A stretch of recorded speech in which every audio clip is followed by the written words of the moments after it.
till I get in there and do it. I don't, that's kind of been my whole career is just, I'm a look out the window kind of guy. Just how does today feel? And that's what I roll with. So it's gonna be hip hop. Is it gonna be Motown? No, it'll be Stax? it'll be more classic R&B. You know, as people say when it was good, but I think it's all good. I love all music. I like, my taste goes from Jimi Hendrix to Kendrick Lamar to Garth Brooks. I'm all over the place musically, but basically it'll be classic R&B. But when I feel like doing other things, then I have that freedom to do that. Your favorite Smokey Robinson song? Ooh, Baby, Baby. That's my favorite song ever, period. Wow. Favorite Stevie Wonder song? Oh, whew. Marvin Gaye. Stevie. Luther. Oh, my goodness. With Stevie, I could nail it down to my top 60, maybe. Right. But I probably would say with Stevie, wow, I don't know. I was That going to say Overjoyed, and then I thought about As, and I mean, it's just so many with Stevie. It's just, that's like asking someone to pick their favorite child, Yeah. pick your favorite Stevie song. Right. So, what's the state of radio today? Well, I think that a lot of people, I mean, it's, they've been experiencing dwindling numbers because there are a lot of other sources for people now. To me, they have stripped the personality out of radio. I mean, radio personalities used to be major in any given city in this country, and that's just not the case anymore. Because they've just stripped the personality out of it and try to just make it music intensive, to me, at a time when you can least afford to do that. The only thing that makes it different is the DJ who presents it. We all get the same records. So, if you're just going to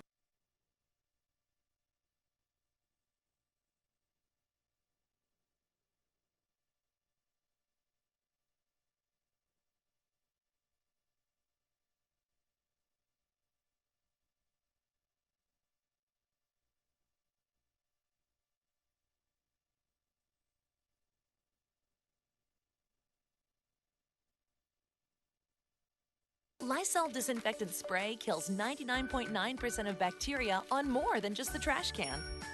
It's the pungent gym bag stink neutralizer and the prevent mold and mildew on the shower curtain for up to 7 days spray. It's also the odor-causing bacteria fighter and even the athlete's foot fungus killer.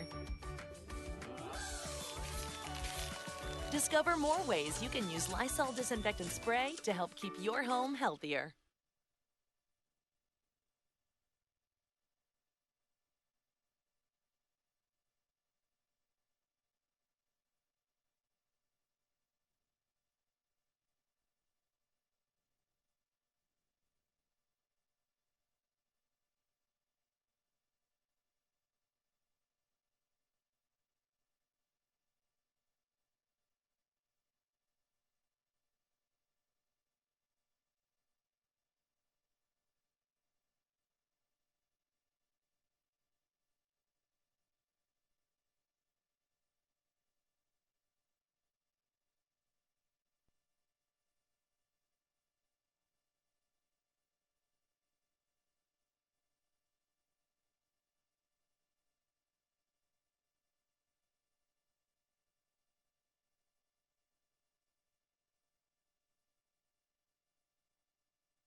In design, there are two schools, classic and cutting edge.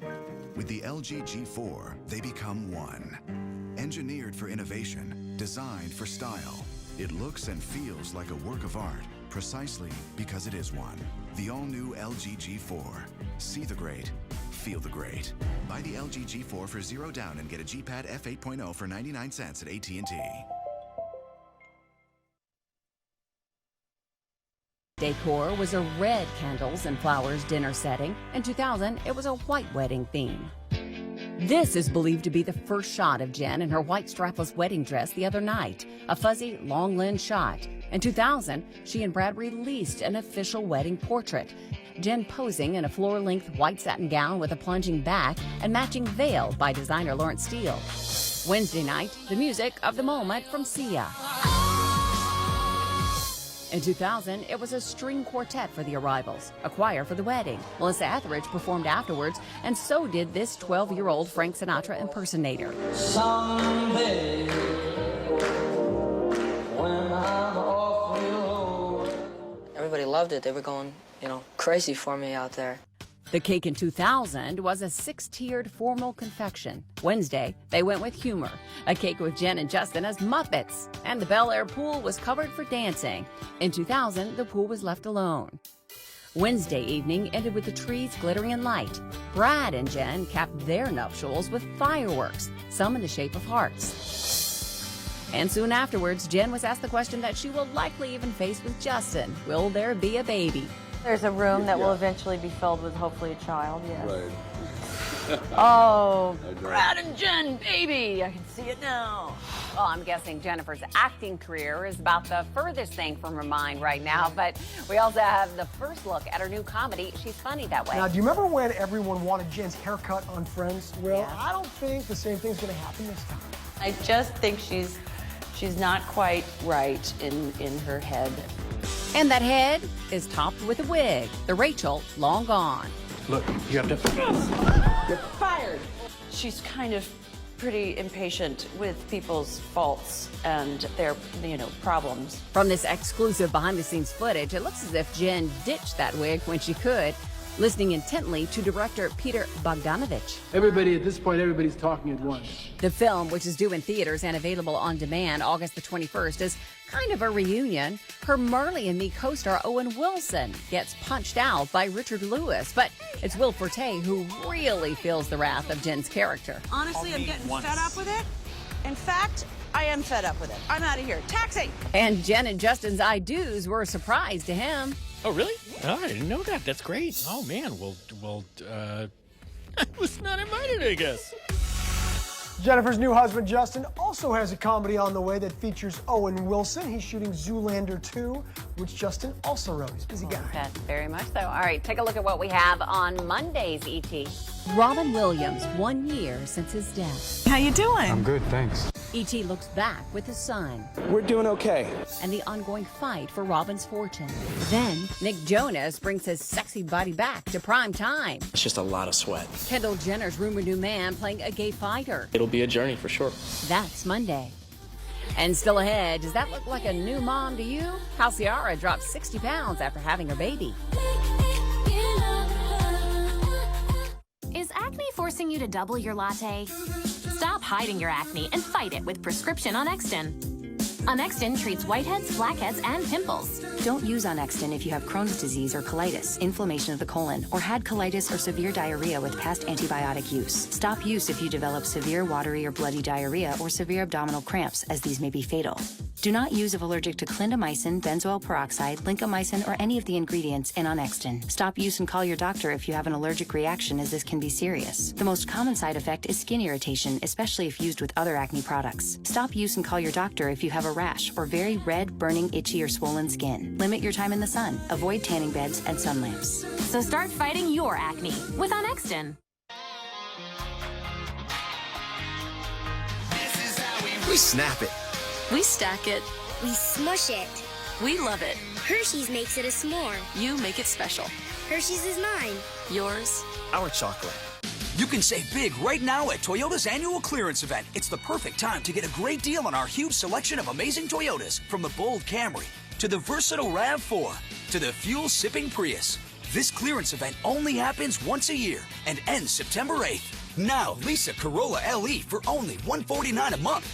Or buy one with $750 cash back from Toyota. Or 0.9% APR financing for 5 years. Toyota, let's go places. Common sense. Does it exist in our nation's capital?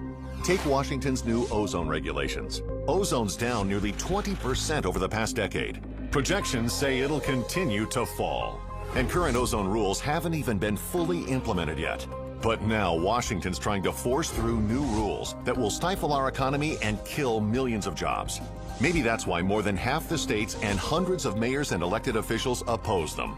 Learn more at nam.org/ozone.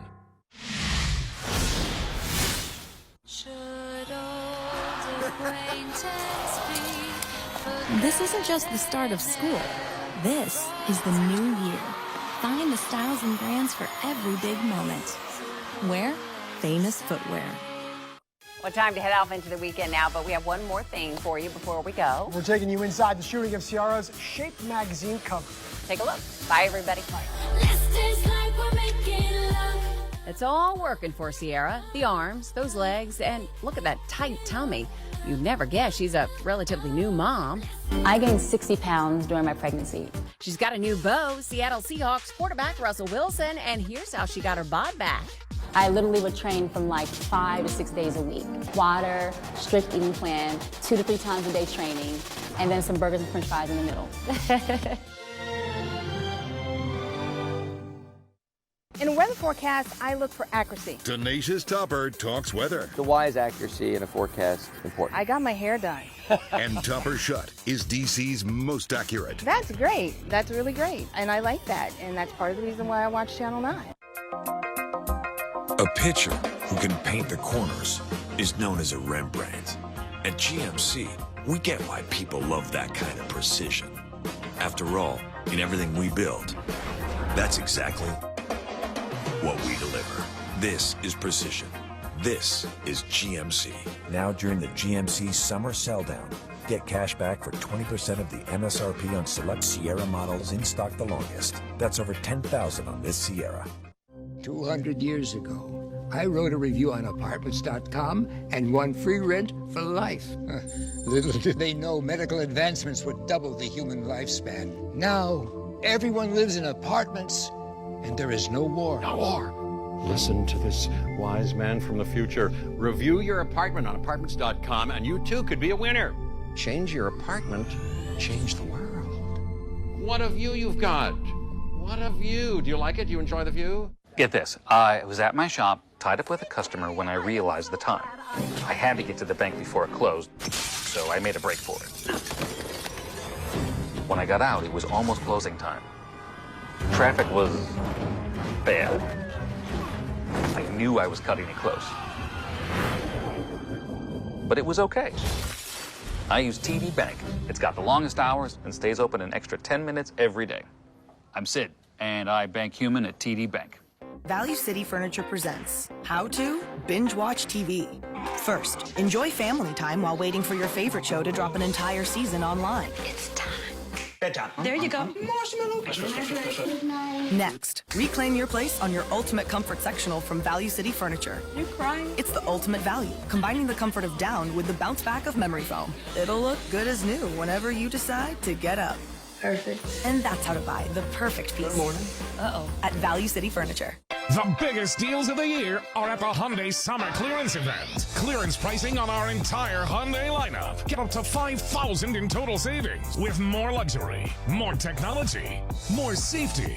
Plus, lease a new 2016 Hyundai Elantra for just $139 a month with America's best warranty. 10 years, 100,000 miles. That's the best in the business. A sale so big, it only happens once a year. The Hyundai Summer Clearance Event at your local Hyundai dealer. The following program is a special presentation by WUSA 9 and The Washington Post.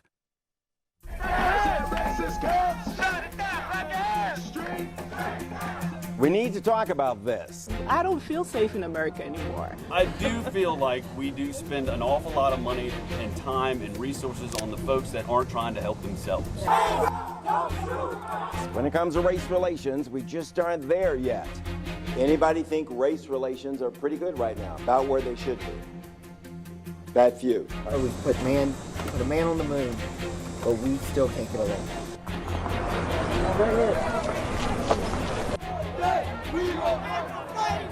Why the looting? Why the violence? Angry about the way we're being viewed as not people. A recent poll finds most Americans believe race relations in this country are bad. More than 50% of whites think so. More than 2/3 of blacks feel this way. People are angry. Where we go from here, I don't know. We're saying there's one race, the human race. We've been together and apart for more than 239 years, part of this great experiment, the United States of America. There have been incredible gains on many fronts. Change has come to America. And yet we still see dramatic and dangerous instances of racial discord. The parishioners had Bibles. Even hatred. Dylan Roof had his .45 caliber Glock pistol. The pain that this causes us all and the loss this is to the entire society. It's beyond my comprehension how anybody could do the act that this young man did.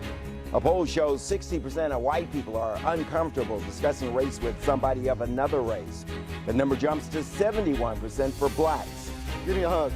That's what we need to do. But we need to talk about this, race, and honest conversation. Hello, I'm Bruce Johnson, and thank you for joining us out there. Let's get right to it. Let's get started. Why are we not talking about race? White and black people, for starters. Are we afraid of anything? Let's begin with my colleague from the Washington Post, Clinton Yates. Bruce, I don't think that people are necessarily as afraid of things as they are misinformed. The average American has no idea what the actual history of discrimination is in this nation. You can go all the way back to the native peoples, you go back to black people, you go back through Asian Americans, you go back to Latinos to this point now. If people were more informed about the realities of their generational histories, I don't think they would be as afraid to talk about things because they would understand that not everything is a personal indictment. It's a matter of discussing how we've come along as people together and what this nation is now. Okay, pass that mic to Lenny Steinhorn, professor at American University. You know, a lot of people out there, white in particular, like, I had nothing to do with what happened all those hundreds of years ago. Why am I being blamed? Why am I being targeted? Well, nobody's being blamed. All of these injustices, all of the discrimination, it's coded in, it's coiled in to our present day. You can't talk about our present day without the context of our history. We have been in what I call the 51st state of America on race, the state of denial. And it's time that we get out of denial and talk about these issues that have a real impact on people's lives. Marjorie Lightman, an advisory neighborhood commissioner in the district. You know, a lot of people talk about this stuff over the kitchen table, but they won't talk about it to somebody who doesn't look like them, somebody who won't protect them, you know, from the repercussions. It's hard. It's hard to talk about race. And we should remember that it's hard, that we're doing something hard. We're overcoming generations and generations of the ways we've been taught not to do something when we step out and do something. But we also have to remember that race is not a single topic. It's made up of many topics. And one of its big subdivisions is gender. So race and gender do go together in my mind. Okay, everybody take a look at this graphic that we've prepared for you. Take a look at this. CBS News, New York Times poll asking if President Barack Obama has brought whites and blacks closer together. Some of these results might surprise you. 15% of Americans polled say yes. 47% say there has been no difference. And get this, 34% of respondents say we are further apart. Let's pass the mic to Ben Jones. Ben, what's the problem here? Why are we apart? You're a former Democratic congressman from the state of Georgia. Why are we further apart? I think it has to do with inculcated urban tensions, which are in fact part of a history of segregation in the South and de facto segregation in the North, which is something we don't talk about a lot. The president is just a victim of circumstances. I don't think that he's led on race. I don't think he's really bringing people together. He's got a lot of other things to be worried about. And these occasions recently, particularly in these past few months, have divided the nation beyond his control to bring it together. Got it. Ben, let me ask you this. Okay, you don't think the president, pass that mic back to the row behind you. You don't think the president has led on race. Scott, back in 2009, 97% of the African Americans who went to the polls voted for Barack Obama. They voted in a higher percentage than whites for the first time in history for Barack Obama. Were they expecting too much? What did they want from this president? Well, I think they wanted unification, they wanted leadership, and they wanted a better community for their community. That being said, the reality is that Barack Obama's election was powerful and an excellent opportunity to address the race question. But I think black folks and white folks, because of his election, stopped working on it or working towards it. So I think African Americans got comfortable thinking life was going to get better on its own, and white Americans said, listen, we're getting rid of the guilt because we got a black president. Okay, pass that mic to Noel. I'm going to venture to say that if Barack Obama had portrayed himself as the African American that blacks wanted to see, he would not have gotten elected. A lot of white people would not have voted for him. They would have been uncomfortable electing this man with a black agenda, right or wrong?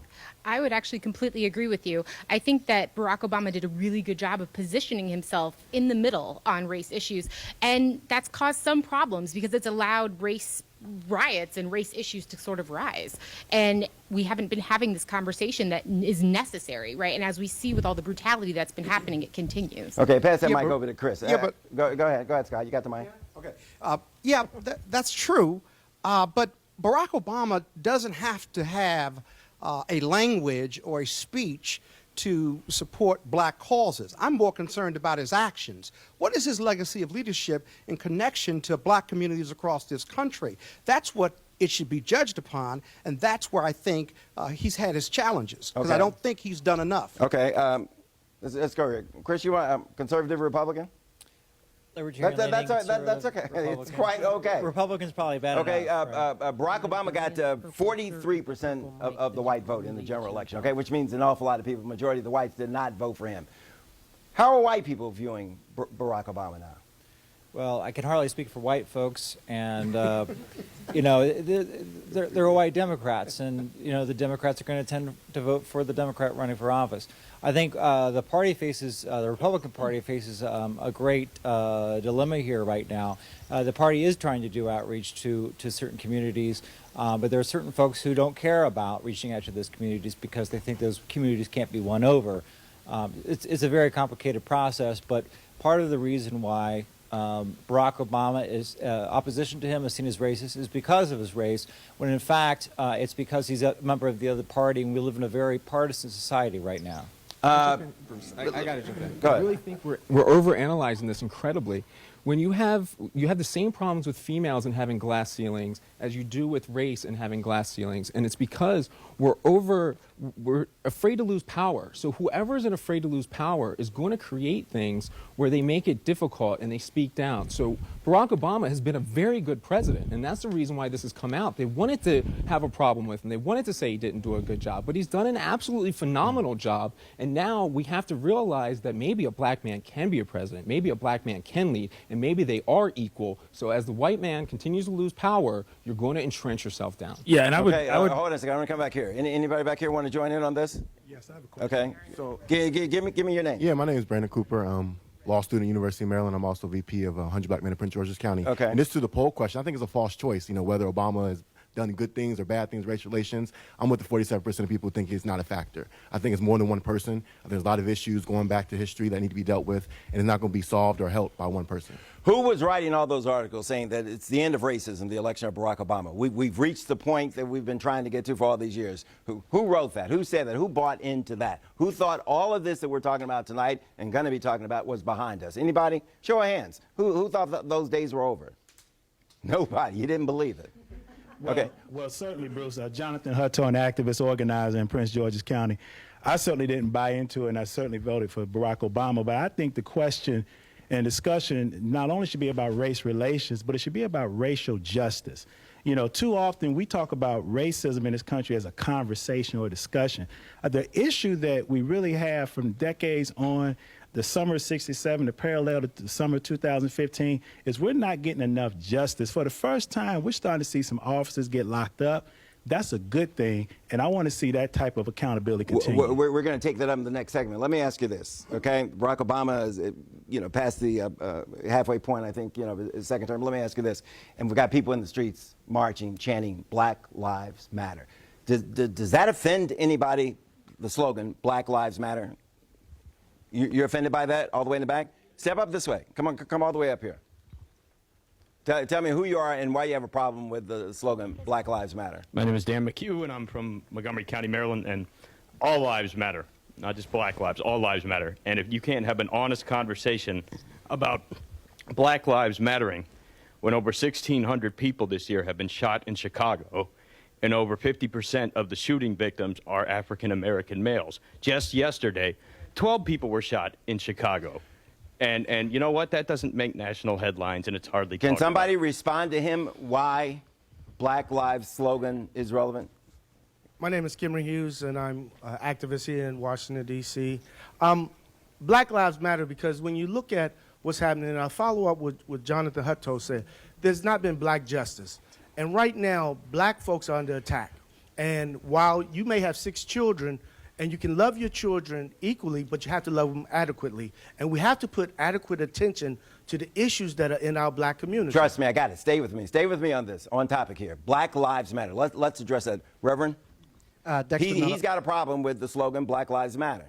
Dexter Nuttall, pastor of New Bethel Baptist Church in D.C. I would agree that all lives matter. However, I think you have to understand the source that sentiment comes from, which is a source of frustration and anger that goes back to a point in history and time where if you had literally a drop of blood, you were considered not to be equal. And racism was then condoned. So it's woven into the fabric of who we are as a country. That's one of the cornerstone foundations, and that's something that we need to come to grips with. Here's what I took from it when I first heard Black Lives Matter. Here's what I took for it. It's understood that white lives matter. What they were trying to draw attention to, hey, don't forget us, Black Lives Matter too. Am I misunderstanding that? No, there's Clinton a certain Yates? amount of privilege that comes with saying all lives matter over Black Lives Matter. I saw what I believe was a editorial cartoon where the equivalency they did of Black Lives Matter to all lives matter was it was an image of a black child saying Black Lives Matter, and there was a white hand over that mouth saying all lives matter. And the idea is that they're not mutually exclusive. The idea is that if it were not necessary to say as much to begin with, then the notion of all lives matter wouldn't, it wouldn't be an issue at all. I just want to address another quick point, by the way, is I would caution to equate glass ceilings for black people and women. Black men were allowed to vote in this country before any woman was, and so you've got to understand that male privilege is the first privilege. So it's a tough comparison there, and I just wanted to make sure that we got that out there because I don't want to go too far with Reverend Lamar, we haven't heard from you. Anyone who deals with the history of this nation, not the hagiography and propaganda that we get in schools, but the real history of this country, has to know that from the very beginning, black lives were commodified. Black lives did not matter. They mattered only in as much as they produced wealth for those who owned black people. And it has only been a generation. My own father, I'm 40 years old. My father and mother went to segregated schools. America has only tried to remedy this in the law one generation ago. And so to separate from the true history of this nation, this is, I often call it, this is the United States of amnesia. We're not willing to deal with the true history and documentary evidence that got us to where we are. Dana Williams. Well, there were a couple Howard of things. University Department Chair. Thank you. There are a couple of things that I wanted to mention to pick up the interesting point about Frederick Douglass, for instance, or the point that you were making about the women and race. The point where we see the break with Frederick Douglass, for instance, with liberal whites in the North, for instance, is precisely over this issue of gender, where white women in particular, were saying we want the vote over black men. If we don't have the vote, certainly black men can't have the vote. So the historical significance of it, I think, is very important. And then just to reiterate the point that you were making, the default position in this country has always been white. So to put something in front of it means that you're moving out of that default position. Black Lives Matters is problematic in some ways because we still have to say that, because the default position fundamentally is still white. Okay, I need you guys to look at this graphic here, okay? Because a lot of people think jobs, underscore a lot of this. If the economy were better and people were doing better, we wouldn't have this problem of I'm losing, so you must be winning at my expense. So take a look at these unemployment numbers today versus 2009, okay, when President Obama first took office. And again, not blaming the president, we just need a reference point. According to the Labor Department, the black unemployment rate today is 9% versus 13% in 2009. So it has come down, okay? For Hispanics, the number's almost 7% today compared to 10% 2009, so it's gotten better. For whites today, unemployment rate is 4.6% compared to 7% in 2009. Asians stand at 4% today compared to 6% 6 years ago. Point being, it's gotten better for everybody. The economy has gotten better. We can all argue, you know, we're not making as much, we're having to produce more, but it has gotten better. Chris, I want to come back to you because I want you to talk about, we were talking on the phone, you were talking about this group of white men, blue-collar white men out there who feel as though they've been cheated, they've been left out, nobody's speaking for them. Who are we talking about? Well, first of all, in terms of like white privilege, no, we're going to get to white privilege later. Well, we want to talk about the employment. We want to talk about the employment because a lot of blue-collar folks, white America, in rural areas in particular, they don't feel like they have any real privilege. They find it hard to get a job, and they're worried about jobs going overseas and so forth. And so immigration is a big issue with them too. They think other people are taking their jobs or jobs that they should be entitled to. And so right? it's unfortunate. So and the fact that we have a black president is playing into some anxiety. Folks feel like, hey, my situation hasn't improved, and meanwhile there are those people over there who are agitating for their rights as well. So there's a bit of dissonance there. But in terms of so what you have whenever you have a situation where the economy is bad and where people feel like they're left out of the economy, well, guess what? People are going to find people to blame, and then people will start blaming people coming across the border, and they'll be blaming people such as black folks. Oh, okay, fine. Now, hold on a second. We can come back to this. We can come back to this. All right. Moving on. You've no doubt seen the images on television that have been captured on cell phone and police cameras, and mostly African American males who've ended up dead in these incidents with police. Ferguson, New York, Cleveland, the University of Cincinnati police officer, North Charleston, and more and more and more. And you've seen how these cases have ended up, or those that are pending. Take a look at this segment from Baltimore. These officers did nothing wrong. We are disappointed in the apparent rush to judgment. Want murder for all 6 of them. Black Lives Matter. I hope that as we move forward with this case, everyone will respect due process. These police is not bringing no peace in our streets. West Baltimore is often referred to as the other Baltimore. It's not on the tourist map. Baltimore's still alive. Baltimore's still alive. People here feel left out.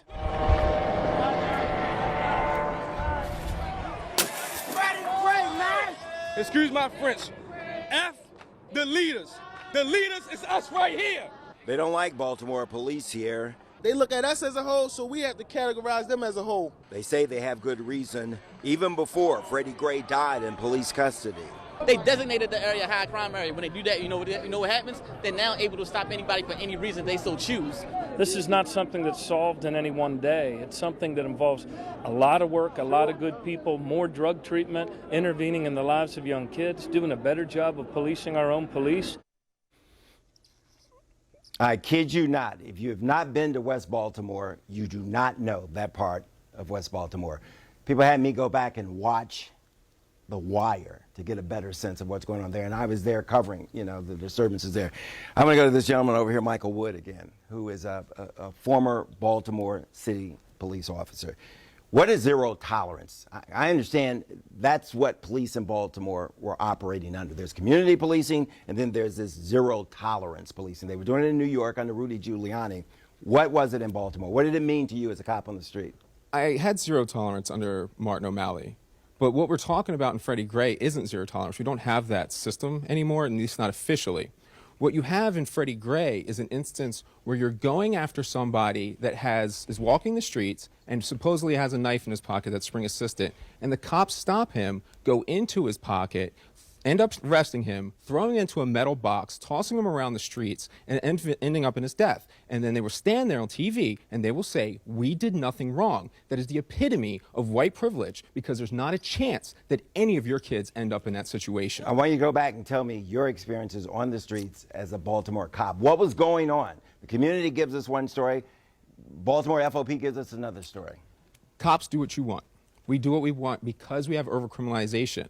So what does that mean? You do what you want. We have, in a situation where you have like Sandra Bland, where no matter what happens, the police can justify detaining you for a period of time. So what that ends up enabling you to do is not necessarily look for the crime, but look for your chosen suspect, because everyone's a criminal when you have laws that make everyone do things that are illegal. Well, who was your chosen suspect? In Baltimore, it's black males 16 to 24 years old, because we have this false ideology that that's the people that commit crimes. But those are the people that do commit crimes in our records, but that's because that's who we're looking at. So we create this cycle where we're arresting people for essentially because we arrested them previously. The FOP would say, well, most of the suspects, most of the crime is committed by the young African Americans that you and I can profile. How would you respond to that? It's mostly committed by them when we look at them. Because, for instance, if we go out, we know that all the races carry drugs on them at about the same rate. Then if you were to stop somebody, anybody, to look for drugs, you would pretty much find drugs on the races at the same rate. But we arrest more black males in the city for that, or pretty much anywhere, because that's who we're looking for. It is a false narrative if somebody says we're looking for crime. I will call them a liar. From a former cop. What about reform? Wait a minute. What about reform? I mean, can you reform the police? How do you begin to reform the Baltimore Police Department and other police departments that might be similar? Yeah, if anyone's heard me speak before, I'm really focused on getting the money out of politics. I don't think we can get politicians that are going to do what the people want. And for the people to be in charge, we need politicians who are going to make these hard decisions. I don't know how we can get that when they're supported by donors.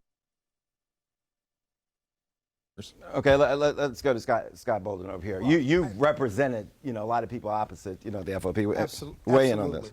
I've represented defendants on both sides. The reality is, though, whether it's Baltimore or any other urban police department or small one, we got to get rid of this us versus them mentality. I agree with the officer over here, but it goes beyond that. Us versus them. Right. That is the thin blue line. That is on the tapes you're hearing and seeing where there's been a shooting, the other police officer walks up and says, I got your back. Says, don't say anything. They've got body cameras. But this us versus them mentality. When I was in law enforcement, we called black and brown defendants along the halls of the DA's office and the police departments and the rideouts, mopes, perps, animals, dogs, okay, regularly. Now, if you do that internally and then you go patrol the streets externally, I got to tell you, you're going to think of those individuals the same way. It's not fair, and I can't paint a broad brush, but I got to tell you, this us versus them mentality is a problem. Secondly, who are the police officers that we're choosing? These, in the last 6 months where these shootings have taken place, my goodness gracious. I mean, the acts they've done with a badge and a gun, we've got to do a better of assessing who we're giving a gun and badge to. And that's that's a big way, a great way you begin to clean up these police departments. I don't know if you've read the interview that the officer involved in the Ferguson shooting, Michael Brown, has done with the newspaper magazine. He says he wanted to work in the black neighborhoods. That's where the fun was. To go back to your point, you can make your own rules there. That's what he said, okay? We don't know what biases and prejudices people are bringing to the street with regard to law enforcement officers.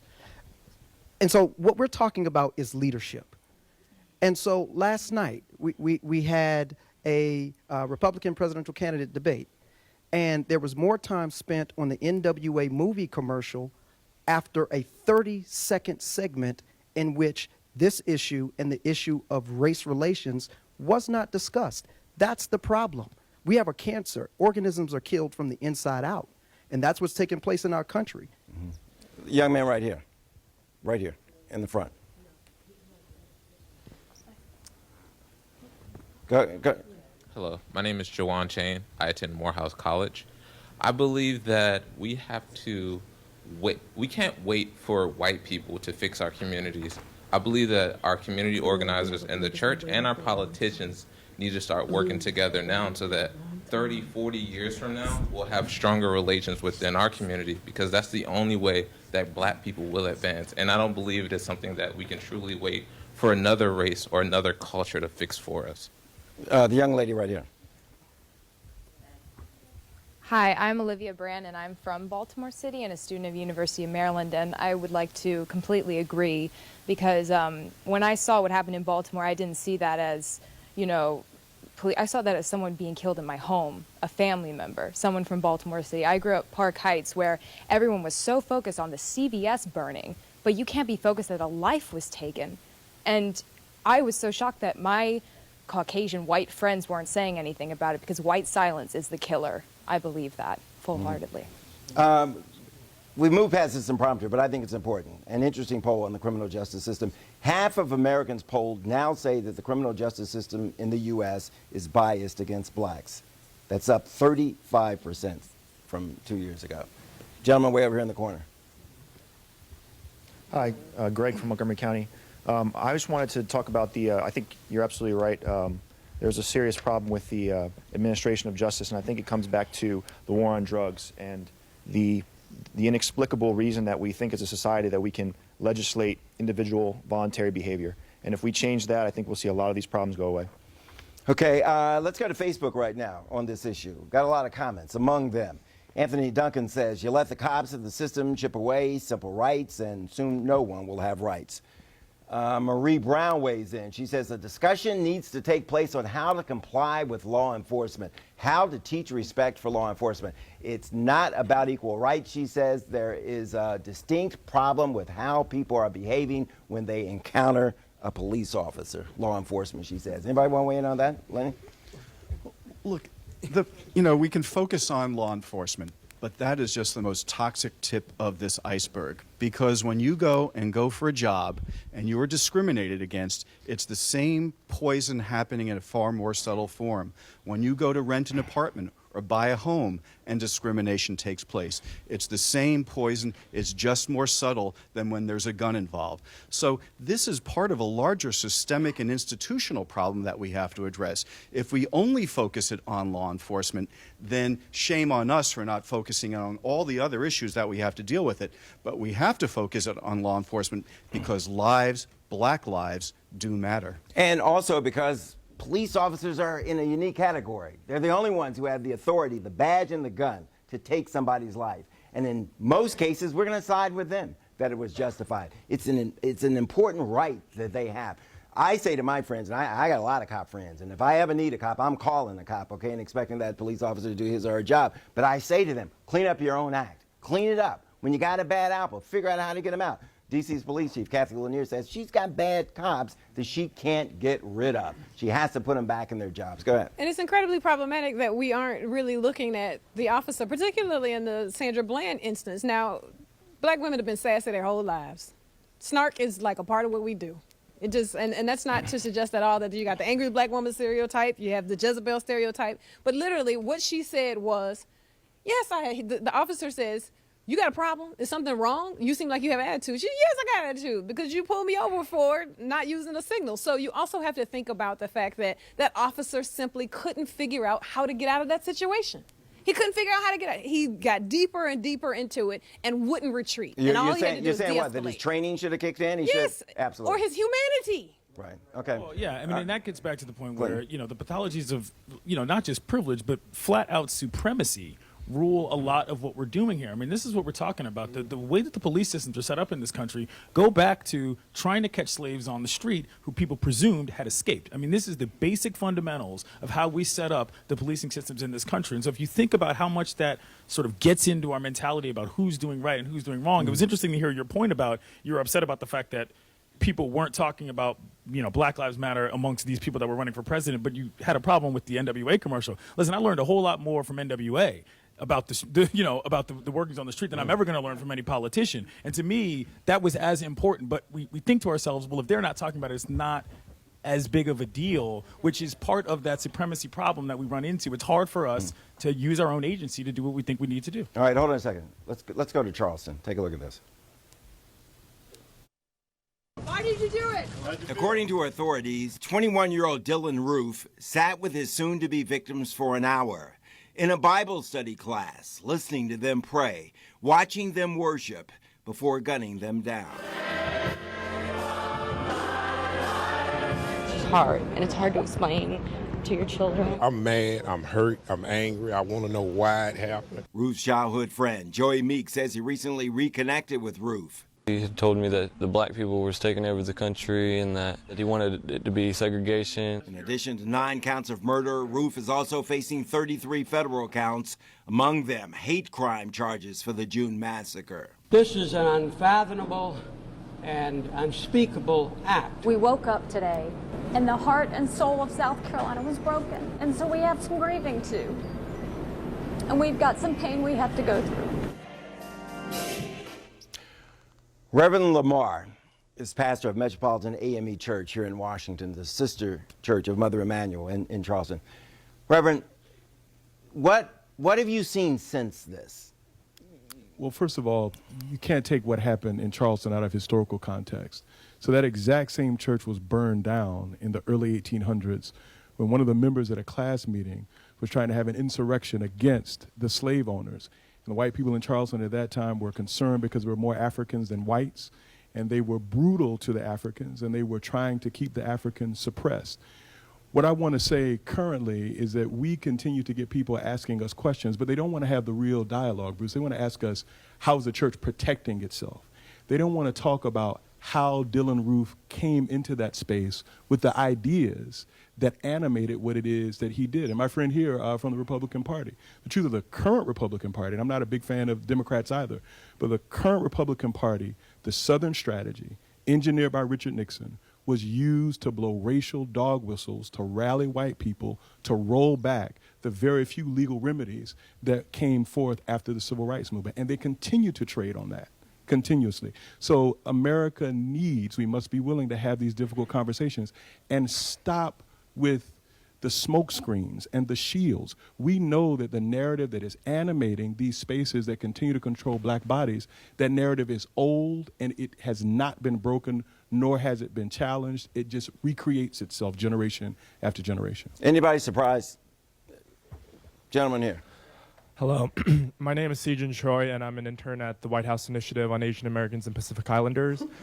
These views are my own. I think that what I want to comment after seeing this racial discussion, which is truly inspirational, is that racial relations is not a black and white issue, and that there are other folks, other ethnic minorities that do take part in this discussion. And being an Asian American, being one of the few in the studio today, I think that it's very important for us to remember the Indian Temple shooting 4 years ago that resonates with me as much as it resonates with the Charleston shooting that happened a couple months ago. And also, there is racial discrimination against Asian Americans on a daily basis from police enforcement, in the military, Danny Chen dying of hazing this past year. So I think that it's very important for us to also remember to be inclusive of other voices when having these types of race discussions. And this goes back to the sentiment of the gentleman that spoke before, that all lives matter. I believe in the Black Lives Matter movement, but I think that we need to be able to be inclusive of different ethnic minorities, and that's why I would just like to take a step back and ask everybody in this room to embrace other voices that are not often heard on television or in the mass media. Very well said. Can I ask people in the back there? Can we get a mic to the people back there? Just stand up. Stand up. Hold on a second. Identify yourself quickly for us. Thank you. Hi, my name is Trish. I'm the immediate past secretary of the D.C. Republican Party. I don't mean to be disrespectful. I really don't. So please take it in the manner in which it's given. But African American, people of African American descent have had to live through 400 years of discrimination. We don't know where we come from. We don't know our names. However, those who have had the ability to come here by choice, they have that option. You can find out where you come from. You know what country of origin you come from. The vast majority of us in this room have to take a DNA test and hope that we can find out who we are and where we belong in the diaspora of African American history. So please, don't ask us to belittle, don't ask us to stop, don't ask us to include, because we have, if it had not been for our blood, sweat, and tears, this country would not be where it is right now. Anybody else want to respond to that? While we're back there, the lady right there, stand up, please. No, right here in the front, right, you, yes. Go ahead. Your name, please? Hi, my name is Gail Schnell. I'm a U.S. Army OEF veteran, as well as the president and CEO of Schnell Tech Solutions. And I just want to say that I respect each and every single person here and every single race. And we've all suffered some sort of injustice if you look in the past. Speaking from like the Asian American side, I know like for the Japanese, they've gone through concentration camps. And these are all of our ancestors. And I think the only way we're ever going to move forward is from learning from our past, learning from our mistakes, and moving forward together as a whole. I have a child, and one of his classmates asked him, "Are you Filipino?" And he said, "What's that?" And he's like, "Oh, are you from the Philippines?" And he said, "I'm American." And I hope that someday we can all think like a child and not see a color, not see a race. There's so many people right now that are, interracial couples that I'm hoping after a while we will stop the hatred and try to find all the ways that we can help each other out and be a better country by working together. Just like in the Army, we're made up from women and different races. And I've faced racism and I've faced, discrimination as being a woman, but I choose not to dwell on the negative and focus on the positive. And I put myself out there to try to help whoever I can, and I hope others can follow. Thank you the same. very much for Thank that. you. We want to get as many people in as possible. Let's move around this way. Hold on a second. I want this gentleman right here. He's had his hand up for quite some time. Right here, and then I'll get back to you back there. No, hold on a second. From Baltimore, Leaders of a Beautiful Struggle. Okay. I think to the original point, the context of the conversation, why people are afraid to talk about race.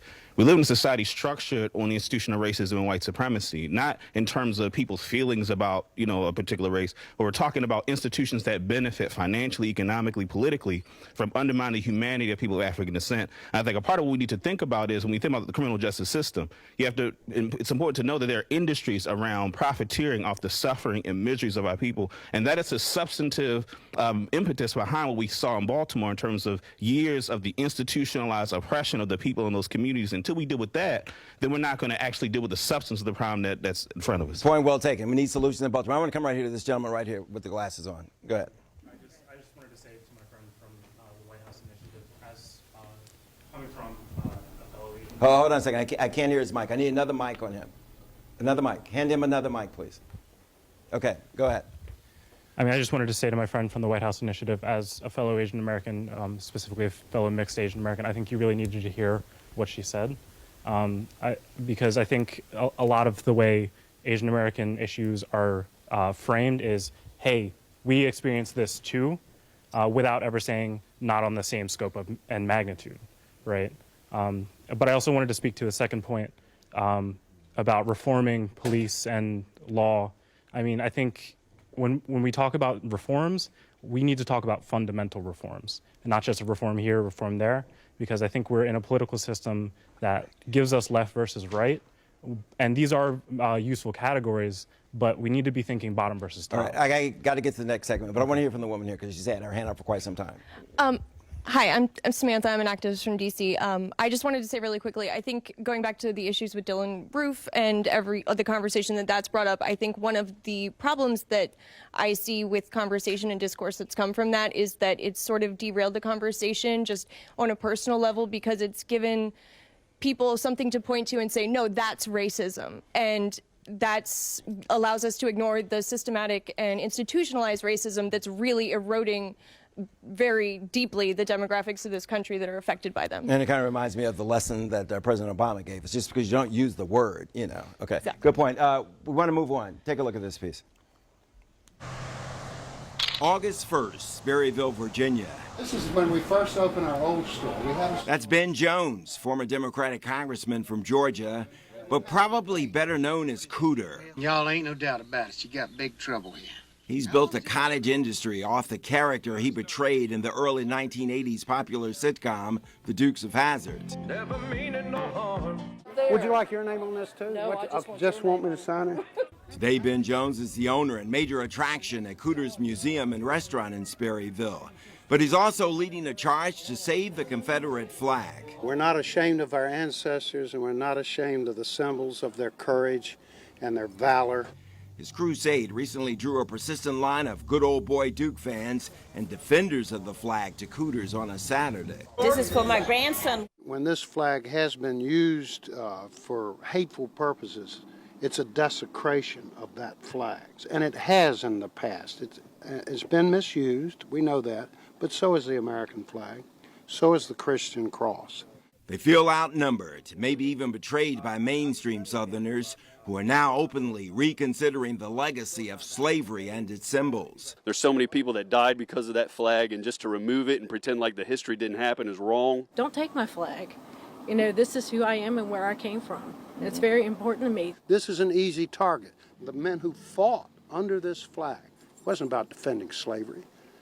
Slavery was, something they had inherited. Now, it was an evil, but it was the American evil. I've always said that slavery was the national sin, not the Southern sin.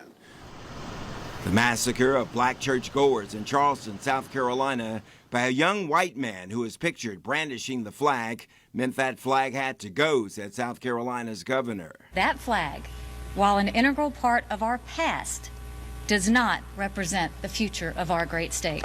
My hope is that by removing a symbol that divides us, we can move forward as a state in harmony, and we can honor the 9 blessed souls who are now in heaven. We love those people too that was in that church and that died. Why crucify everybody because of what 1 or 2 or maybe 4 people do? It doesn't make no sense. Some here seem resigned to their flag coming down over state houses and some other tax-funded structures.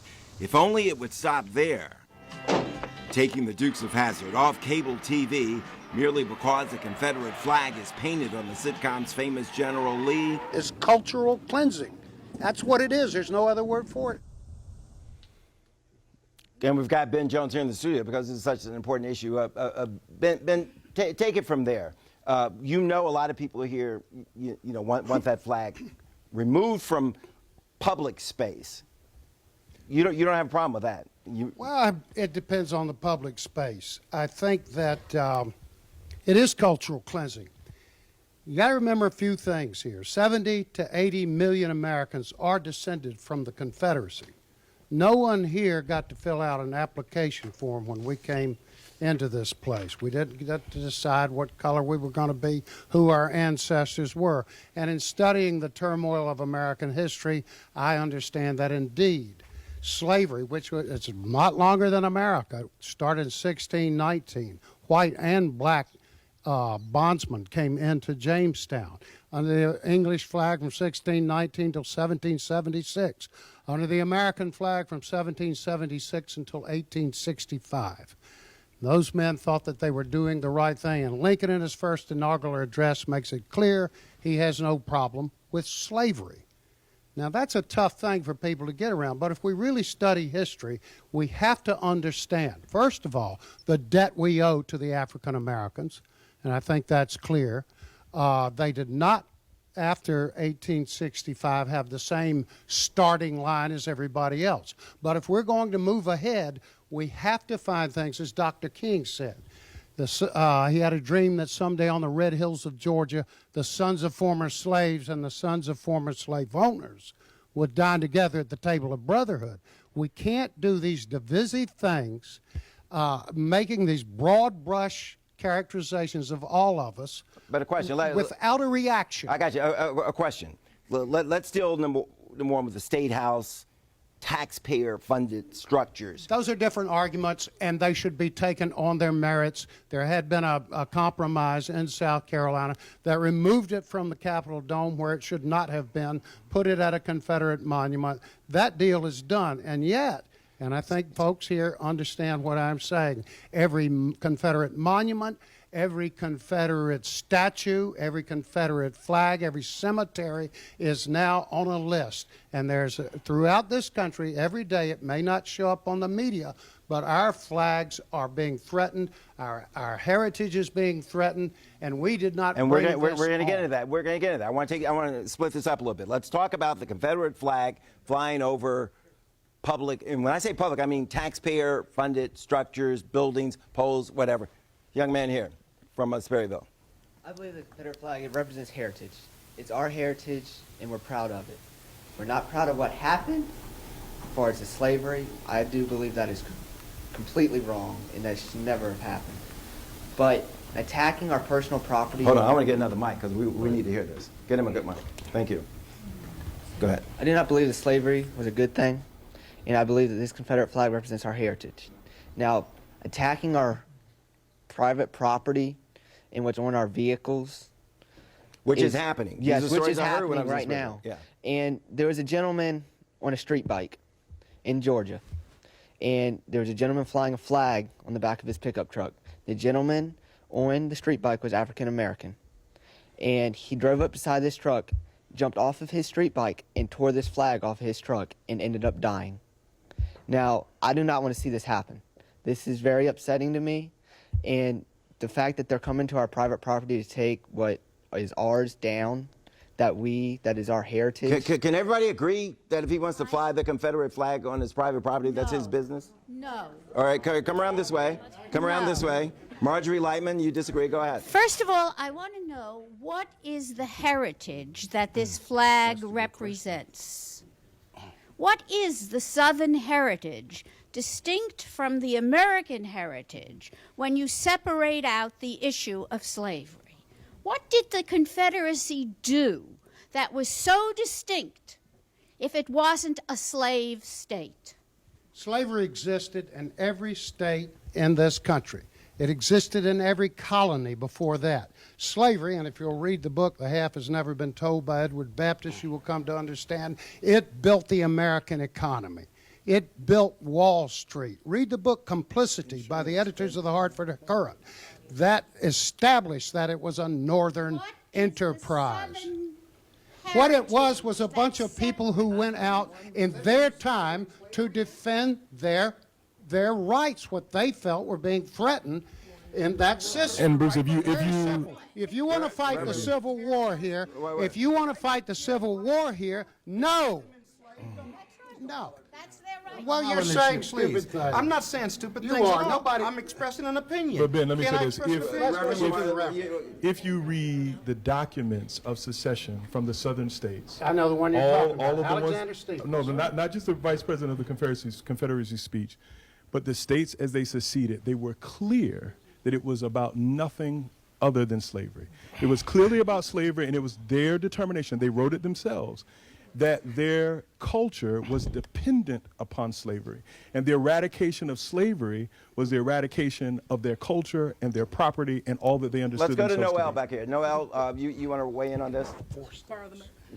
And I was going to add to that, we also have to understand that the Confederate flag didn't end with the Civil War. It was continued to be used for decades and decades as a symbol of hate. Birth of a Nation, one of our first feature-length film, that is what that movie is about. And it's also about the rise and glory of the Klan. We cannot separate the Confederate flag from racism. And in that way, we have to be very critical of its use. And I'm not saying we need to get rid of it completely, but I think it belongs in museums. Because as a historian, I think it's important that we Scott Bolden understand quickly, it. and then we go over to the other side. Let me just, when I hear my new friend, Ben Jones, my new friend here, you can't have it both ways. When I hear my new friend say that it's about Southern heritage and he doesn't support slavery and quotes Martin Luther King Jr., okay, he's talking out of both sides of his mouth. The reality is that this is a symbol of hatred and death. And you know what? It shouldn't be on federal or state government buildings or locations. You want to put it in a museum? You want to put it in your house? That's fine as far as I'm concerned. I need to hear from Lenny. Then we got to move on. Come on, Lenny. Lenny Steinhorn. Here's what I can't understand when I hear the phrase Southern heritage. That suggests that the South is simply white. It's not. The South is multicultural. In fact, if we were to talk about Southern heritage, wouldn't it make more sense to talk about Rosa Parks, to talk about the abolitionists in the South who fought against slavery? Why is this Confederate flag, which symbolized a nation that tried to continue and perpetuate slavery, the symbol of Southern heritage?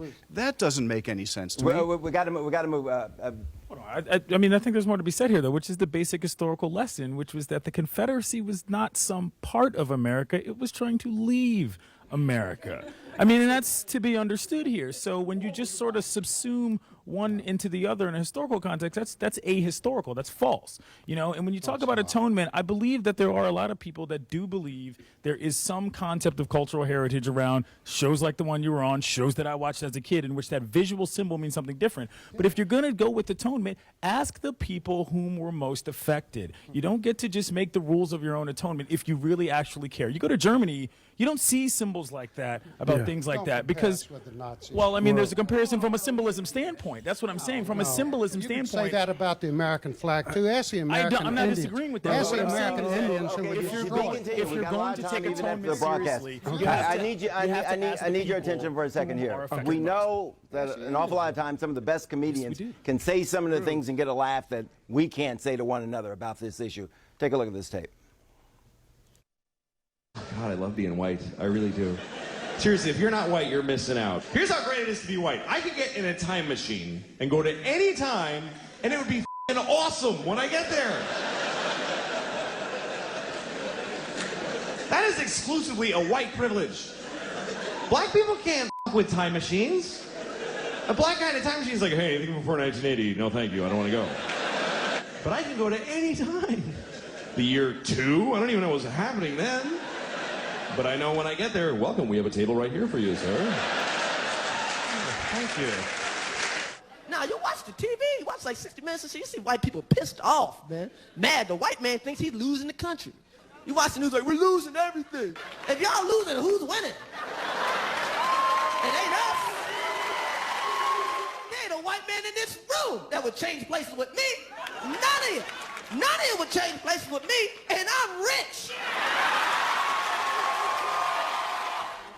You make my point. Everybody's laughing. Reverend, what do you think? Well, okay. Let me say this quickly. First, we're past the flag. We're moving on. Okay. We'll go past the flag. All right. But it goes back to the whole white privilege thing.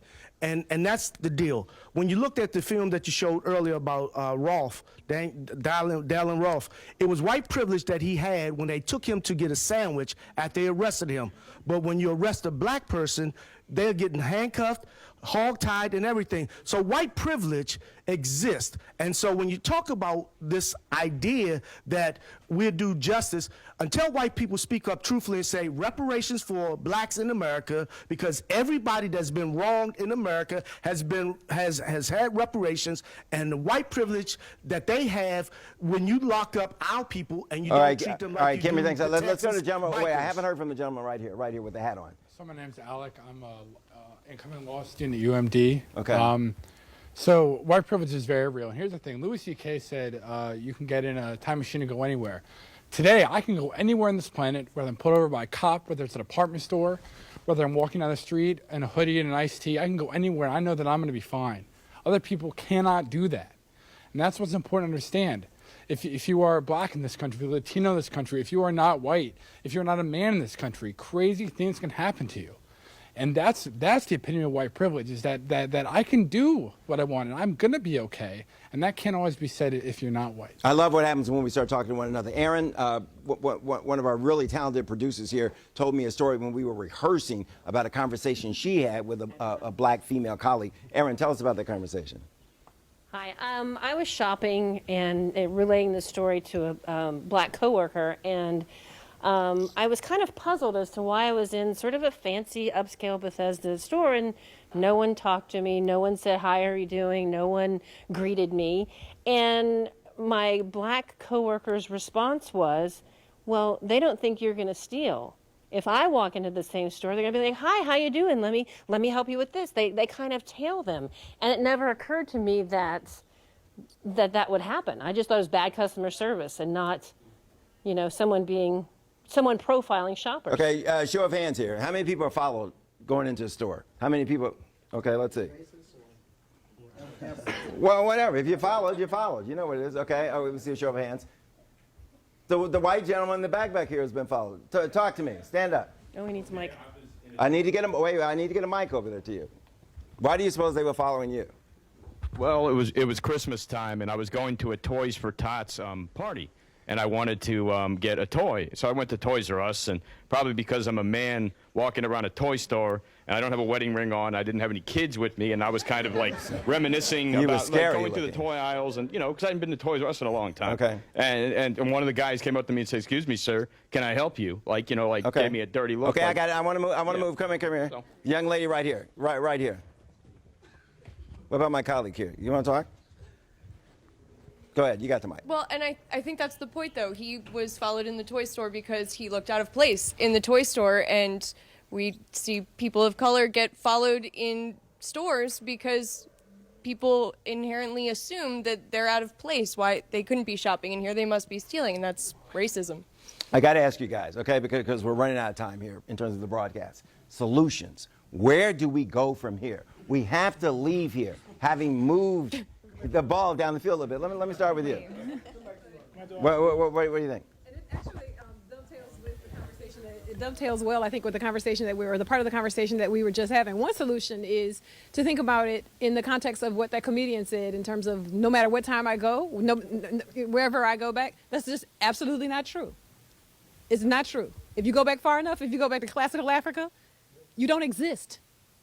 So if you begin to help us to recover what it was or what life looked like before race became an issue, and we stop the cultural cleansing, and we get historical accuracy, and we don't teach beginning with slavery in the U.S., and we begin to think about the world in terms of the world and not the white world, then it's a very different conversation because our point of departure is fundamentally different. Solution. I'm looking for solutions. So that's the solution is to change the I got textbooks. that. I need more solutions. I need more. Back here, Chris. We haven't heard from you in a while. Mass Hurry up. movement. Hurry up. We're running out of time. Solution. Lots to talk about here. No, but you don't have a lot of time. We need movement, all right. Bruce. I think that Bruce, I think you've lost all your conservative viewers. I think this has been a very liberal program, which is fine.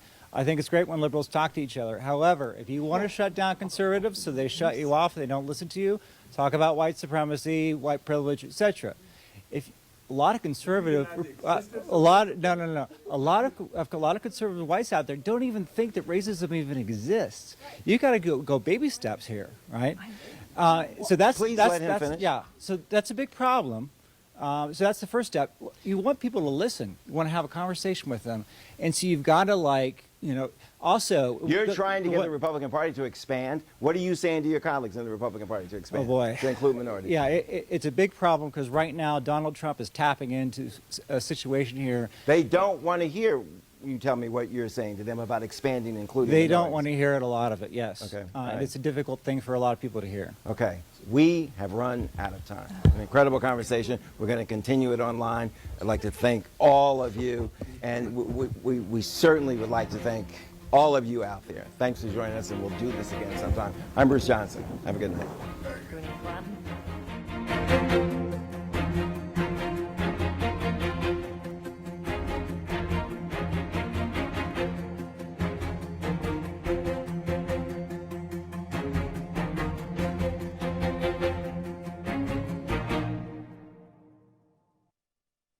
This program has been a special presentation by WUSA 9 and the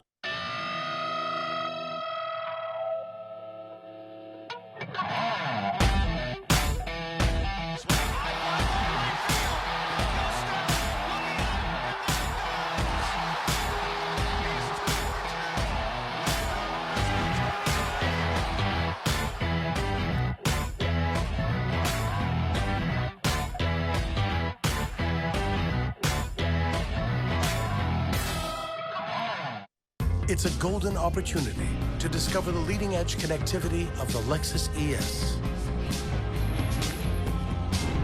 With available technology to help you find just what you're looking for. Come in to the Lexus Golden Opportunity Sales Event, where you'll find some of the best offers of the year on our most luxurious models. Lease the 2015 ES350 for $349 a month for 36 months, and we'll make your first month's payment. See your Lexus dealer. This school year, 95% of students will go online to do their homework. Can your internet keep up? Only Xfinity from Comcast delivers the fastest, most reliable in-home Wi-Fi, so everyone can work online at the same time. I don't know if you guys saw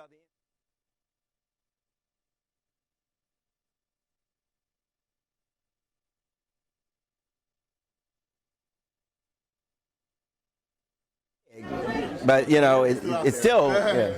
You're not still going back on that web part. Okay.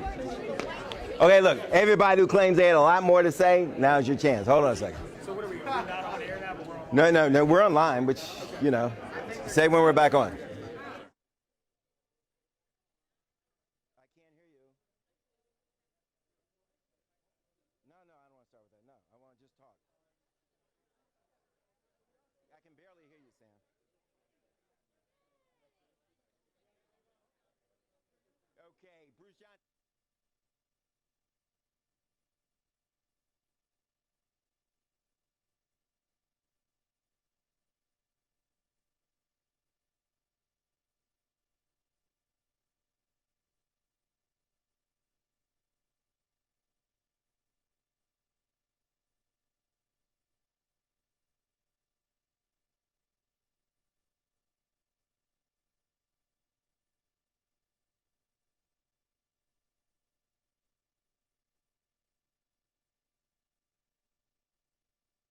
I think on a basic level, if you put more women in charge of everything and we move toward a matrilineal society, there's a reason why whatever our creator is, put women in charge of keeping the actual human race alive.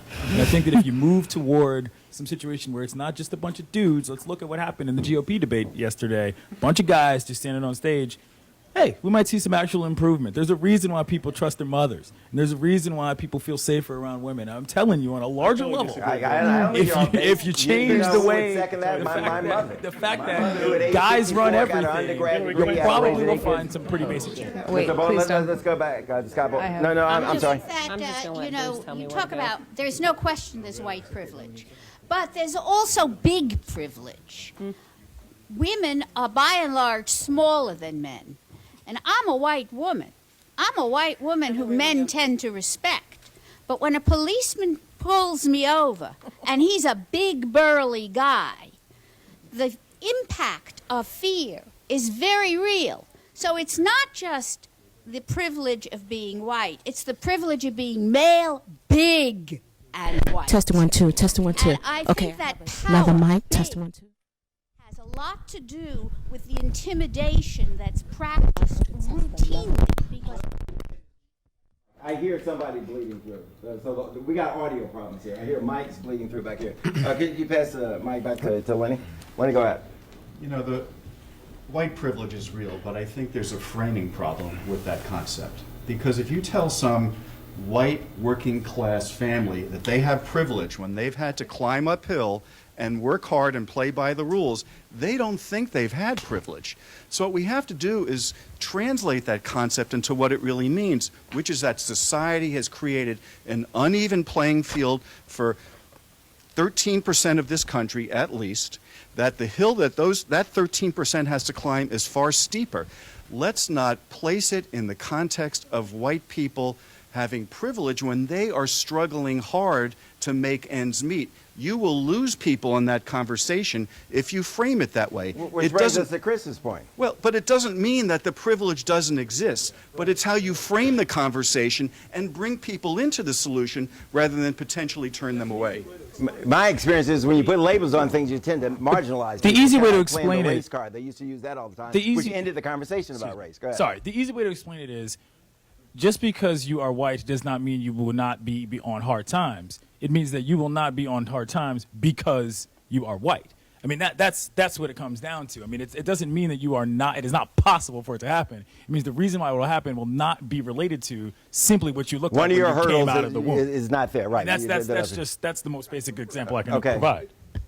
We're having an honest conversation, and everyone's expressing their opinion. But the reality is, we have generations and generations and generations of racism. Okay? Everybody in this audience who's listening and otherwise isn't born with a racism gene or a hate gene or a police brutality gene. So we're teaching our kids to hate and to be racist generation to generation to generation. If we stop teaching our children to hate and to kill and to judge people based on their color or creed or sexual orientation, that's at the root cause of how you get rid of all this race, these race issues. Hold on. No, I'm going to come back to you. I got to go back here because over here in the corner. Yes, My name is Jasmine Boyd. I'm a student at University of Maryland. I want to piggyback off of what he said. I think racism is a taught concept. Like, you see babies. I have a child. Like, they don't understand. They don't see race. They don't see color. They don't see gender. It's something that's taught. So I think it starts in the home. You have to be mindful of how you teach your children, what you're teaching them. And then we also have to be mindful of the people in the leadership positions. You have to analyze what their views are on racism and how they're using it, because racism is just an institutionalized concept, and it's detrimental for our country. Okay. The lady right here. I know this might, I don't know what this will sound like, but I don't believe that white people understand racism. I think they know prejudice, but I don't think they are capable of understanding racism. And I think that needs to go right to the schools, because at my school, University of Maryland, African American, Asian American, there are diversity credits. That is history. When you talk about history, I don't want to hear about Columbus for 3 weeks. I want to hear about everything that happened with African Americans, with Chinese, Japanese Americans. I want to know all about the world, because if you just keep hearing what the white man did, then you think it's a white man's world. I want more about history. Okay. Reverend, you're right here. Bruce, I was going to add that I agree with everything everyone is saying, but none of this change, none of this reform is going to take place without some mass movement. You know, I'm reminded a generation ago, when you talk about things like Black studies, Chicano studies, when you talk about things like, just the free breakfast programs, these were programs that the Black Panther Party had to do before the actual system did them.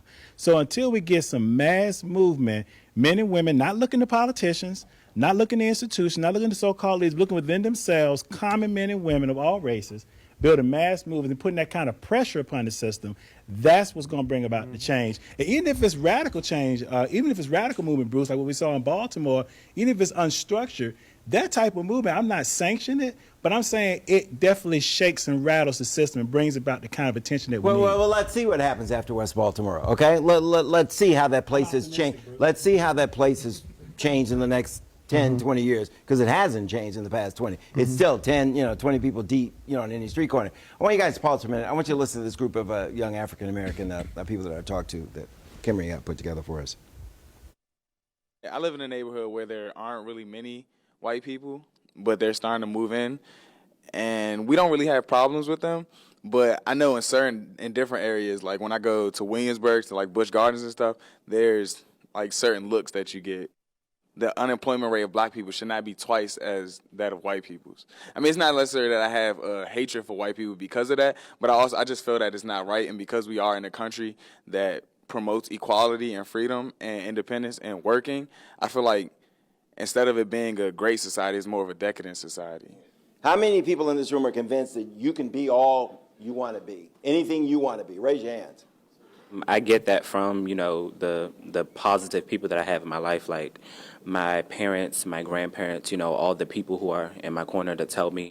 I don't feel that it's fair that I have to work harder than others for that reason, like because of my race. But I do feel that some do have to work harder than others because some people's dreams require more. I love that soundbite. I work harder because I have big dreams, okay? I've gone to more funerals of young African-American men in the 35-plus years I've been at Channel 9 that I'd even want to discuss. I've gone to more mothers to ask for a picture of your slain son. Some of them innocent, some not so innocent by their activities in the streets. We don't worry too much about that group of young people that you saw there. They're surrounded by a lot of support, because it takes a lot of support in these communities that some of these kids come from. Another 10 seconds. And then I'm going to ask you about the violence that's going on, in the black communities. I'm in Lincoln Heights, which is a public housing project in D.C. a couple of weeks ago. And there's a single mother who is raising her daughter who graduated at the top of her class, the charter high school. This child was working in the mayor's summer jobs program, the Marion Barry summer jobs program. This child was going to be enrolling in college in the fall, okay? One evening, her neighbor, somebody she knew, somebody her mother had babysat the kids for, she goes off on PCP. She's a drug abuser. She stabs everybody in sight, including that little girl that I was talking about, 18-year-old. She's not a little girl. She survived, but that's the kind of stuff she has to survive to get where she needs to go, to fulfill her dreams. I think about that kind of stuff all the time, okay? And I'm sharing that with you because what do we do in those communities where the guy in charge is the guy with the gun, the guy who dropped out of school a long time ago. And this isn't random black-on-black violence. They're not killing just anybody. They're killing people involved in the drug trade. They're killing people over turf. What do we do about that? You know, white people talk about accountability. I mean, they like to put it under the umbrella. What about you guys? You know, if Black Lives Matter, what about those lives? How do you respond to that? Right here, young man right here. Haven't heard from you. Well, it's a very complex issue, but we do have to understand that before we can fix anything, we have to value our own lives. And before we can value our own lives, we need to make sure that when we look onto the screens, that we're not seeing people who look just like we do be gunned down while unarmed. And before we can value our own lives, we need to see that this nation values our lives as well. Because the people who are policing us, they have a lot more authority over ourselves than we do at some point. Reverend, I'm going to take it further. I say you got to find value in your home starting. When you're born, you have to know you have value, that you have potential. Starts at home first, right? What do you do in these broken homes? It's so simple to say, well, it starts at home. What if the parent doesn't know how to teach? What do you do? Where's the mic? I think what my brother just shared is very critical and cannot be overlooked. What we see has an incredible impact on us. The media and what it presents has an incredible impact on us. And it is so critical and so systemic. You can talk about housing, you can talk about healthcare, you can talk about jobs, you can talk about education, you can talk about justice. Racism has massaged its way into the fabric of that. And so I really think it's at the point where you identify somebody who you create an Office of Race Relations or a cabinet level position, Mr. President, for race relations. Because I believe it actually crosses substantive areas. I hear you, but I'm in the neighborhood right now. I'm in the home. Okay. Noel? I think that we need to be very careful, though, when we're talking about the homes of people who are gunning each other down. We're assuming that all of the victims of these crimes are from broken homes, and that is completely untrue. The men that have been shot recently, the young black men, they are not all from broken homes with crack mothers and all the stereotypes that we're thinking of. The reason we have these images of these men is because this country has perpetuated a stereotype of the brute, right? This black man that's big and vicious and scary. We have people in Florida shooting targets that are black men, right? Literally putting into their brains through media, putting into the mindset that black people are criminals. And all of the people that we're talking about are not criminals. Their families are not criminals. They are not drug users. We need to be very careful when we go down that road. I'm talking about young black kids who live in those neighborhoods. I'm talking about people that live in those neighborhoods and single mothers who are trying to do the best they can with very limited resources. They're totally dependent upon social services, the schools, public schools, and the rest of us to make a path for them. That's what I'm talking about. How do we help shield them? Are they? We're assuming that these women aren't working. These women don't have jobs, many of them. You're, again, playing into that stereotype of the crack mother who had the welfare queen. That is not real. The child who was stabbed, her mother works. One of the women stabbed was stabbed after she came home from work. Her daughter was stabbed. I'm not I know what I speak in these instances. I make a living in these places. I'm talking about how do we help those people in these places, in the projects that are trying to get out. The young man back there with the mic in his hand. Hello, everybody. My name is Kevon Painter, and I'll soon be a Georgetown University Master's in Journalism program student.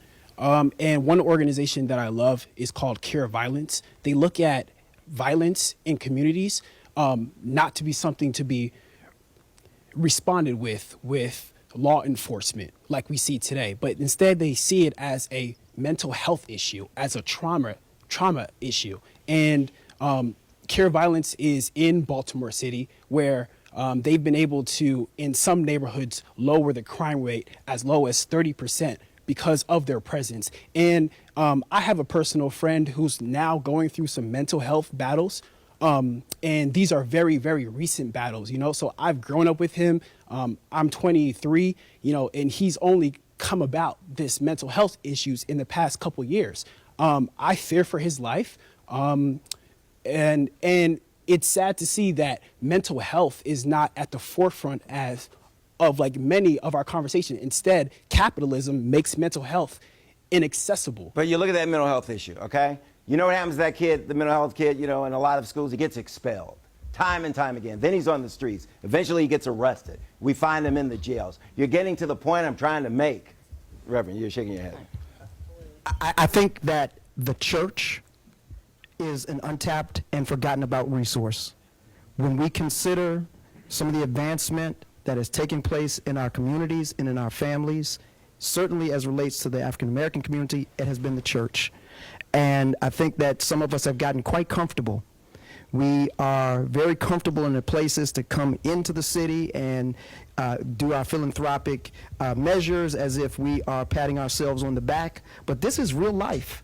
And it's time for the church to re-engage and make it a priority. You know, it's amazing you say that. You know, the leader of the largest church, Catholic Church, Pope Francis, is saying to the bishops and the priests, go where the people are. It's no longer business as usual. And I think that's what I just heard you say. Young man back here. Let me get the young man back here. I haven't heard much about him. Yes, I believe that all this violence that's happening, majority of the gentlemen that are going in and shooting these places, they all have some sort of mental health issue. Now, as a member of the NRA, I do believe guns should be with people and be carried on people. Concealed weapon permits are a good thing. They help keep violence to a minimum. But the more that you have out there that are not able to get those permits and have mental health issues and are getting guns, we need to make sure mental health patients cannot get guns. They get guns, they go into these places where they're bullied or where they were tormented, and they want to feel like they're getting back at them. Bruce, you have to let the law enforcement officer step in. Absolutely. We have these shootings because police are incredibly afraid. And what they're afraid of is that you have a gun. So the more guns out there, the more fear you have from your law enforcement officers. Think about that. Bruce, if I Another can. thing, along with the law enforcement and the government element of it, we have to think about poverty pockets. We got to break up poverty pockets, which are government mandated. Literally, Section 8 housing. And my father worked and was a manager of Section 8 housing for probably 40, 50 years. And it was a really interesting story in the sense that it was started by the Elks Lodge, which was a black lodge, and they wanted black people to have decent, affordable housing. But it was supposed to be temporary. So what do you do when you have temporary housing? All poor people, all hardworking poor people, then these same kids are leaving there and they're going to my mother's third grade classroom, which is the lower level because they're tracked. So ultimately what she's working against is this incredible environment that says, I've already made a decision about who you're going to be based on where you live, based on how your IQ, which may or may not be real, but we got to break it up. DC was for the longest time one of the few places where the doctor lived next to the postman, lived next to the custodian, lived next to the garbage person, and you get to see things very differently. But we want the integration. We got it. We're mainstream. You know, those that could moved out even before the riots. I come back to your point though.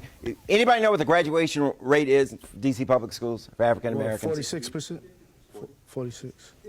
Yeah, it's more like 60%. It's probably 50% for the males. If they're not in school, they're in the street, right? Why are they not in school? Why did they lose? Why did they lose interest in school? What are we doing in school that so many of these guys and these women decide I'm better off out here in the streets? Bruce, for 36 years I worked with young people through a leadership training program. We don't track them. We don't know their mental capacities. We don't know what they're doing. But the one thing that I've seen that transformed the lives of the young people, including myself, was the love that we were able to impart to those young people that may not be getting it. Just this today was the last day of a program that we had, and I can admit to you that there were at least 3 young women who I had to deal with correction issues and discipline issues, but once I spoke with them, showed them some love, and then followed up with it, they transformed in that short period. Now we need a sustained effort in our communities. We need to open our schools up and not just be available during the day, but make them community outlets where we put mental health programs in, where we put health programs in, where we do the feeding programs. Jonathan Hutto talked about the Black Panther Party. They had a comprehensive approach to dealing with single women who had children and had to go to work. And so what we need to do is create a community vacuum that surrounds young people with love. Because what we often find with these young people who act out is it they're not getting the love. They're disciplined in school, like you said, repeatedly suspended. What you're talking about is the socialization of the child, okay? You know, in some cultures, that's what you get. The kid, the Jesuit Academy, you know, is a middle school, you know, for all boys. They're there on campus 12 hours a day, okay? Every candidate who ran for mayor promised me they'd extend the school day by an hour. And we put a lot of things you're talking about, programs in, just like on the private school campuses. Nobody's gone home at 4 o'clock. You got other stuff to do. That's when you work on the child, okay? Mental health, whatever you need. Athletics, tutoring, whatever. Why can't we do it in D.C. public schools? We haven't heard from you. I'm a first-generation college student. I'm a son of a single parent, and so I understand the struggles. And like you said again, I think education is the passport to the future. Malcolm X said it. Those prepare for the future today, you know, prepare for tomorrow. I do feel like that to get to the problem of the community, what's in it or going on right now, it has to be with the education. It has to be in the schools. They spend 8 hours a day. They spend 8 hours a day there at school. If you're going to get to them young and get to them early, it's going to be into the schools. It's going to be through education. Right. Back here. Yeah. Right here. Amen. Why don't we do something imaginative? Why do we have parents who have worked all day come by at 6 o'clock tired and pick the kids up and take them home and in their isolated houses then have to feed them?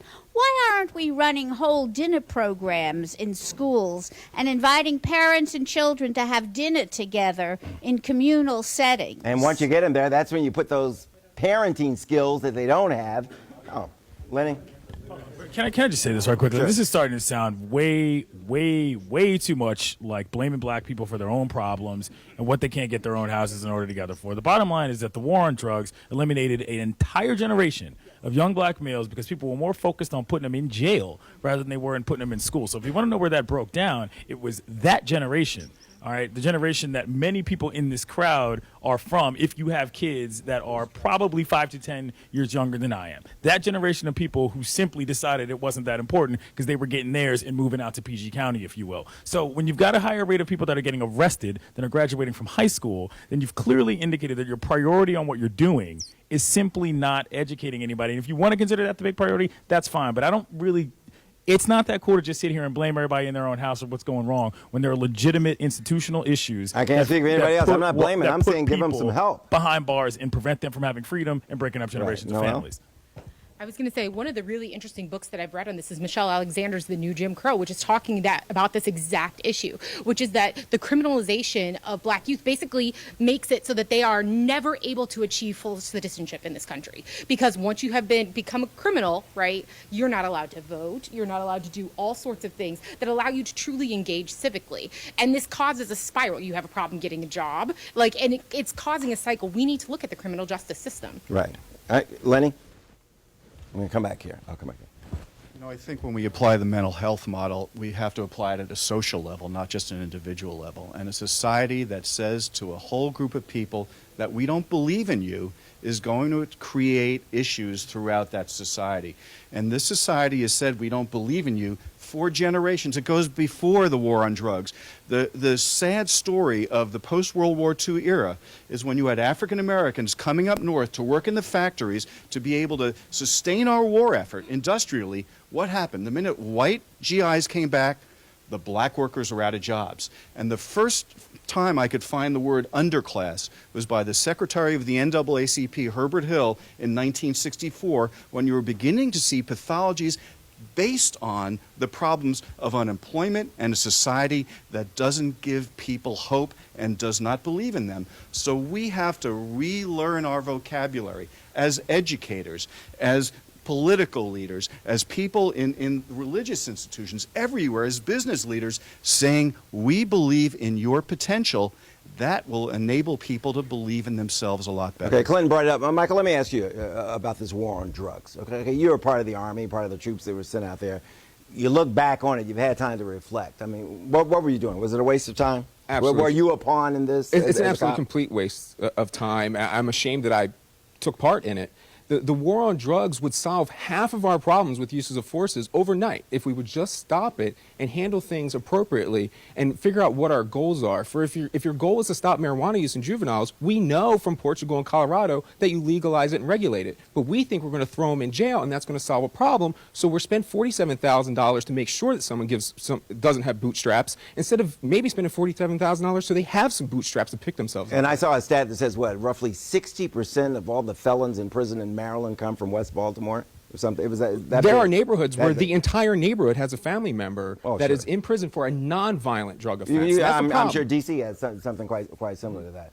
I did a story on two guys, the Garrison twins. They did 15 and 19 years in prison for crack possession. Mandatory minimum sentences. The judge couldn't say it. Yeah. I agree. The war on drugs has to end, and I think dropping out of school is what leads people to do drugs. I don't think they drop out because they're doing drugs. And I think education has got to be the most important aspect of our society, and I think that's reflected in the fact that only 50% of the males were graduating high school in D.C. And I grew up in Prince George's County, going to the public schools there, and I didn't really want to be in school either because half the time the AC was broken, it was hot, we were using old textbooks. I really didn't want to open that textbook up because the words were so tiny and there were no pictures because it was 20 years old, and I'm sure all the rich white counties had great books that I would have much rather have read and been in AC and probably wanted to be in school if it had some money. So I think a big issue is that the school funding comes from property taxes around that area, and if we can fund schools evenly regardless of where they are, maybe not immediately, but certainly once those people start growing up, that'll fix a lot of problems. We're talking about public schools. I'm going to throw one thing out. Democrats and specifically progressives, big supporters of public schools. And yet a very small percentage of them send their kids to public schools. Those that can afford send their kids elsewhere. If you believe in them so much, why aren't your kids in public schools?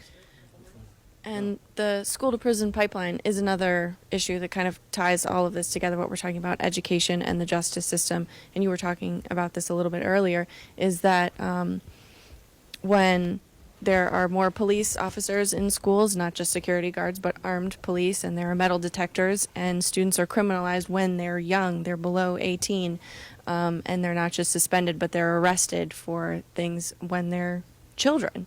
And that forms the school to prison pipeline, and you see these effects like Noel was talking about earlier. They're conditioned into having these experiences with the criminal justice system when they're just kids, and it really disadvantages them. Thank you. I need to hear from this lady because we haven't heard from her. We've only got a couple of minutes left.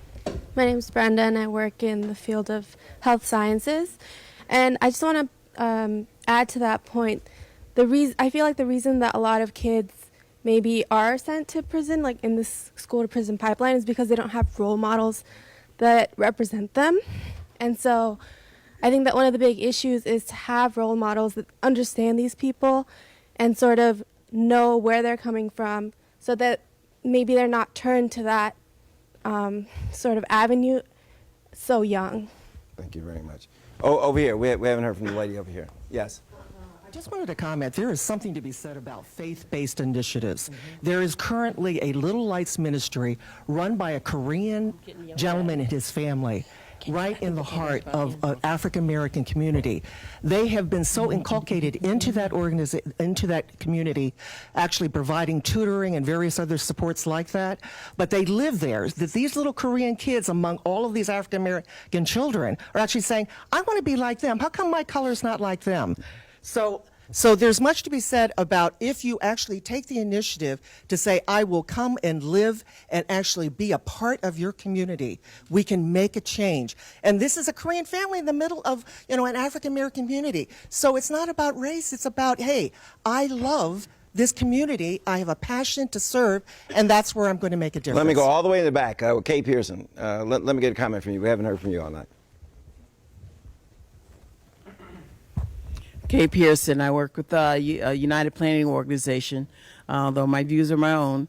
But we are in the middle of Congress Heights, and the largest issue is economic disparity. You had 17 Republican candidates debate last night, no one mentioned economic disparity.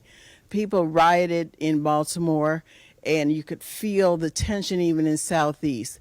Why? Because they had nothing to lose. If they got arrested, they'd have a place to live, clothes, 3 square meals. Until we come to grips with the fact that we are not distributing the economic benefits of this country equally, you'll have racial issues like this, because at the end of the day, what we're really fighting over is resources. What the poor Southern whites are angry because they think that every time someone of color gets a job, something is taken away from them. The black people cannot rise in Southeast and anywhere else because there are not resources given to the school and to the parents. We are fighting now third generation of people who do not want to go to, it's not in their culture to go to school. It's not in their culture to what we need to improve the environment and the economic conditions under which these people You're absolutely are. right. And we have to go, but I just want to add that I've known a lot of minority entrepreneurs who've tried to start businesses. They can't get the capital, and in a lot of instances, they don't have the know-how and they can't get the mentoring to get this done. I'd like to thank all of you guys. I mean, it's just been an awesome conversation. You know, I really appreciate your time. Thank you very much. Really appreciate it. We'd like to thank you out there online. Thanks for joining us. We're going to do this again sometime real soon. Bye.